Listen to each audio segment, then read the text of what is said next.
വായിച്ച് വന്നിരിക്കുന്നു. അപ്പം ഞാൻ എൻ്റെ അമ്മ പണിയെടുക്കാണോ, എൻ്റെ ഉമ്മച്ചിൻ്റെ പണിയെടുക്കാട്ടോ. ഞാനിവിടെ മാത്രം ഇരിക്കും. എൻ്റെ താത്ത ഉണ്ടായി എനിക്ക് വീട് കൊടുത്ത് തരുമെന്ന്. എനിക്കിപ്പോൾ സങ്കടമായിട്ടോ. എൻ്റെ താത്ത അവിടെ നിൽക്കാൻ പോയതാട്ടോ. കുറച്ച് നാൾ വരും, നാളെ ഞങ്ങൾ ടൂർ ഓൾക്കൂട്ട് ടൂർ ചെയ്യും. ഞങ്ങൾ കൂടെ ഓളെ വിളിക്കണോ, ഞങ്ങൾ രാത്രി ബിരിയാണി കേൾക്കാൻ പോകും വിട്ടുകൊടുക്കാൻ.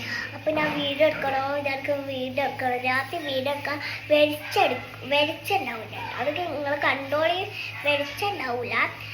രാത്രി അമ്മ വെളിച്ചുണ്ടാത്ത നിങ്ങൾക്ക് അറിയില്ലതേ, നിങ്ങൾക്ക് അറിയില്ലേ എന്ന് പറയും പോലെ.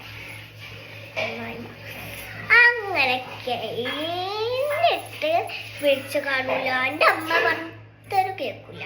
ആരാ പറയാ, എൻ്റെ ഉമ്മ താത്താൻ്റെ നൂന താത്താൻ്റെ ഉമ്മ പറഞ്ഞാൽ കേൾക്കും ചെയ്യും. പിന്നെ എൻ്റെ നൂന താത്താൻ്റെ അമ്മക്ക് കാഴ്ച ചെയ്യാൻ കൊണ്ട് കണ്ണാട വെച്ചിട്ട് അവിടെ പോയിട്ട് ഒരു ഡ്രസ്സ് വന്നിട്ടുണ്ട്. പിന്നെ ഇങ്ങനെ നിൽക്കുക. അപ്പൊക്കെ ഒന്നും ഡ്രസ്സ് ഇട്ട് ആ തിരുമ്പ തന്നെ ഇട്ടുണ്ടാവും. അല്ല ഡ്രസ്സ് ഊജിട്ട് ഇട്ടുകൊണ്ടോ വേറെ ആരും കുട്ടികളുടെ ഡ്രസ്സ് ഉണ്ടാവും, അവിടെ ഒക്കെ ഉണ്ടാവും. എനിക്ക് ഈ കുട്ടികളെ ഇഷ്ടപോലെ ഉണ്ടാവില്ല പറയൂല. അതാണ് എൻ്റെ അമ്മച്ചി. എനിക്ക് സുഖം പോലും ഉണ്ടാവില്ല. നൂന്നതാത്തൊന്നുമില്ല. ഒച്ചക്ക് അവിടെ എനിക്കിപ്പോൾ എന്നെ ആരാണ് കളിക്കാനുണ്ടാവുക?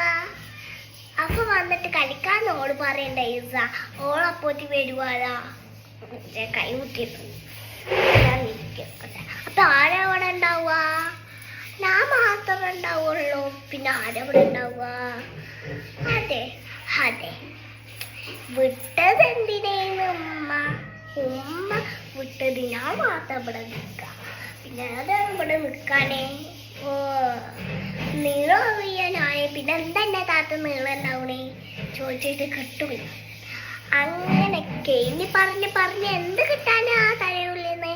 ഒന്നും സാധനം കിട്ടൂല തലയുള്ളിൽ. ചോറ് മാത്രമേ കിട്ടുള്ളൂ. പിന്നെ മൂത്തറി കാമുട്ടുമ്പോൾ പോകണം.